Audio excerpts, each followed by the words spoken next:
Sometimes people ask astrologers about when the time will be right to start a new project or when a new relationship might happen. There are cycles and rhythm going on out there, and sometimes we can feel them and go with the flow. We are living in a gigantic clock made of stars, dust and planets. That's wonderful, but it's important to be patient. Flowers don't bloom in winter.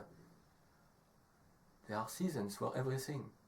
And that's the moral of the story I'm going to tell you now. The story of the Shepherd King. Once upon a time, there was a king, and he was alright. He was alright. But one day, things were not alright anymore. There had been a long winter. People were hungry and discontent. He had enemies. They plotted against him. Riots burst out, and eventually he had to flee for his life, disguised as a beggar. Life was now harsh. He was walking along the road, bare feet, with the intention of going to the neighboring kingdom, ask his friend, the king of the neighboring kingdom, for hospitality. And he knew that his friend would give him a province of his own kingdom, because that's what he himself would have done for him in the reverse circumstances. They were very good friends. And so he traveled and arrived at the palace of his friends, but when he wanted to go in, the guards stopped him. They say, "What do you want, beggar?" He said, "I'm not a beggar, I am the king of the neighboring kingdom." "Ha ha ha, a king you, and I am the queen, and he is a princess, go away." And he had to keep living as a beggar outside the palace, sleeping in a ditch, begging for food, until eventually he was lucky. His friend, the king, passed by on horseback, surrounded by members of his court. He called out, "Hey, Albert, my friend, it's me, George." He was called Albert, he was called George. And Albert heard and recognized his friend's voice, and he looked, and here was this beggar. This beggar was his friend.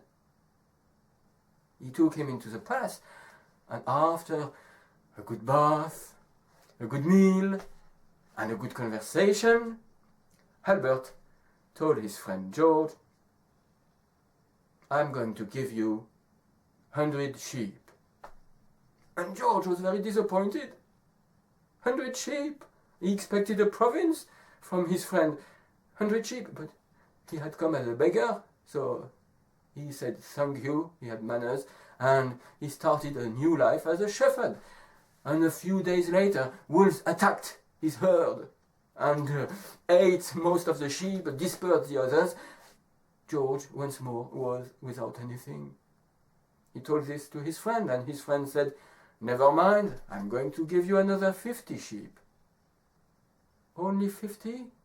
George thought, but he was polite, he had manners, he said thank you, and he resumed his life as a shepherd with 50 sheep. And a few days later, a disease broke out and killed all the sheep. Once more, he had nothing. Once more, he told his friend, and his friend said, "Never mind, I'm going to give you another 25 sheep. George was now the poorest shepherd in his friend's kingdom. But he got on with his life, and this time no wolves attacked, no disease broke out. He became more skilled at the craft of being a shepherd, and soon lambs were born and the herd grew, and from 25 they became 50, and from 50 become 100. And when he told this to his friend, Albert said, "Forget about the sheep, I'm now going to give you a province of my kingdom." And George said, thank you, Albert, I knew that's what you would do, but why imposing this life as a shepherd on me, in the meantime, after all the trials I had gone through?"